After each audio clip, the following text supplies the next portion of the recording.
അവസരം കിട്ടിയതിൽ ഞാൻ സന്തോഷിക്കുന്നു. കാരണം നമ്മുടെ വീട് കഴിഞ്ഞാൽ ഏറ്റവും കൂടുതൽ സമയം ചിലവഴിക്കുന്നതും ഓർമ്മകൾ പങ്കുവെക്കുന്നതുമായ ഇടമാണ് വിദ്യാലയം.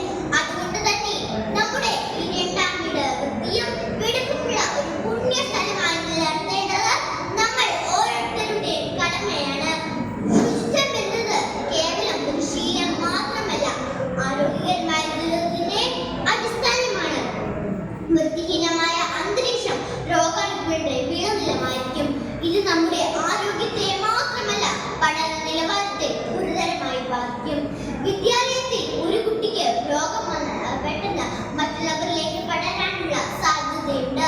എന്നാൽ ചുറ്റുപാട് വൃത്തിയായി സൂക്ഷിക്കുമ്പോൾ രോഗങ്ങൾ അകന്നു നിൽക്കുകയും നമുക്ക് ഉന്മേഷത്തോടെ പഠനത്തിൽ ശ്രദ്ധ കേന്ദ്രീകരിക്കാൻ കഴിയുകയും ചെയ്യും.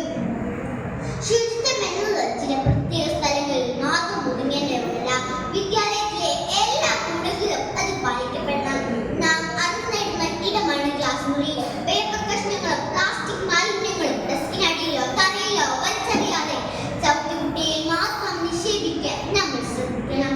വിദ്യാലയത്തിലെ ശുചിമുറികൾ വൃത്തിയായി ഉപയോഗിക്കേണ്ടത് നമ്മുടെ കടമയാണ്. വ്യക്തിപരമായ ശുചിത്വം നമ്മൾ ശീലമാക്കണം.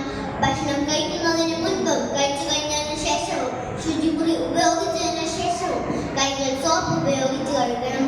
വ്യക്തിപരമായ ഈ ശുചിത്വം വലിയ രോഗങ്ങളെ തടയാൻ സഹായിക്കും. വിദ്യാലയം വൃത്തിയാക്കേണ്ടത് ക്ലീനിംഗ് സ്റ്റാഫിന്റെ മാത്രം ജോലിയാണെന്ന് വിശ്വസിക്കുന്നത് തെറ്റാണ്.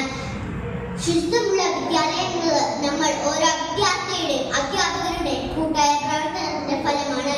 എല്ലാവരും ഒരുമിച്ച് പ്രവർത്തിച്ചാൽ മാത്രമേ ഈ ലക്ഷ്യം നമുക്ക് കൈവരിക്കാൻ സാധിക്കൂ.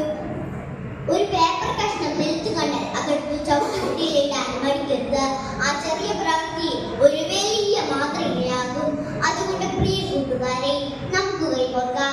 നമ്മുടെ വിദ്യാലയത്തെ വൃത്തിയുടെയും ആരോഗ്യത്തിന്റെയും വിളനിലമാക്കി മാറ്റാം. ശുചിത്വത്തിലൂടെ നമുക്ക് നല്ല ആരോഗ്യം നേടാം. അതുവഴി നല്ല വിദ്യാർത്ഥികളായി നമുക്ക് വളരാം. വൃത്തിയുള്ള വിദ്യാലയം, ആരോഗ്യമുള്ള സമൂഹം എന്ന ലക്ഷ്യത്തിനായി നമുക്ക് മുന്നോട്ട് പോകാം. എല്ലാവർക്കും നല്ലൊരു ദിവസം ആശംസിച്ചുകൊണ്ട് ഞാൻ നിർത്തുന്നു. നന്ദി, നമസ്കാരം.